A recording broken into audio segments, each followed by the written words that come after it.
വന്നട മക്കളെ, ബീസ്റ്റെണ്ണം വന്ന്. ബ്രോക്ക് Lesnar is back in WWE. ഒരിക്കലും നമ്മൾ പ്രതീക്ഷിക്കാത്ത ഒരു തിരിച്ചുവരവ് തന്നെയായിരുന്നു ബ്രോക്ക് ലെസ്നറിൻ്റെത് ഈ കഴിഞ്ഞ സമ്മർ സ്ലാമിൽ നമ്മൾ കണ്ടിട്ടുണ്ടായിരുന്നത്.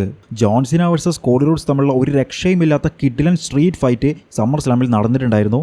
സീന പക്ക ഫേസ് ക്യാരക്ടറായിട്ട് എല്ലാവർക്കും ഇഷ്ടപ്പെടുന്ന രീതിയിൽ തന്നെയായിരുന്നു ആ ഒരു മാച്ചിൽ മുഴുവനായിട്ടും മത്സരിച്ചിട്ടുണ്ടായിരുന്നത്. സീനയുടെയും കോഡിയുടെയും വേറെ ലെവൽ പെർഫോമൻസ് തന്നെ ആ ഒരു മാച്ചിലൂടെ നമ്മൾ കണ്ടു. സ്റ്റീൽ സ്റ്റെപ്പുകൾ ഉപയോഗിച്ചും ടേൺ ബക്കിളിൻ്റെ മുകളിലുള്ള മെറ്റൽ ഉപയോഗിച്ചും റോപ്പുകൾ ഉപയോഗിച്ചും ടേബിൾ ഉപയോഗിച്ചും ചെയർ ഉപയോഗിച്ചും അങ്ങനെ എല്ലാ കാര്യങ്ങളും ഉപയോഗിച്ചുകൊണ്ടായിരുന്നു ആ ഒരു സ്ട്രീറ്റ് ഫൈറ്റ് അവിടെ നടന്നിട്ടുണ്ടായിരുന്നത്. പക്ഷേ ഏറ്റവും അവസാനം വിജയമുണ്ടായിരുന്നത് കോഡി റോഡ്സിൻ്റെ കയ്യിലായിരുന്നു. അതെ ഗൈസ്, ജോൺ സീന തൻ്റെ 17th ചാമ്പ്യൻഷിപ്പ് അവിടെ നഷ്ടപ്പെടുത്തുകയുണ്ടായി. ആ ഒരു മാച്ച് കഴിഞ്ഞ് തൻ്റെ റിട്ടയർമെൻറ്റ് അവസാനിച്ചു എന്ന് പറഞ്ഞുകൊണ്ട് സീന പോകുന്ന സമയത്ത് അതാ വരുന്നു ബ്രോക്ക് ലെസ്നർ, അതും പുതിയ ലുക്കിൽ. ജോൺ സീന അറ്റാക്ക് ചെയ്യാൻ വേണ്ടി ശ്രമിച്ചെങ്കിലും സീന കിട്ടി F5. അപ്പോൾ ഇനി നമ്മൾ കാണാൻ വേണ്ടി പോകുന്നത് John Cena versus Brock Lesnar തമ്മിലുള്ള one last time. I am waiting.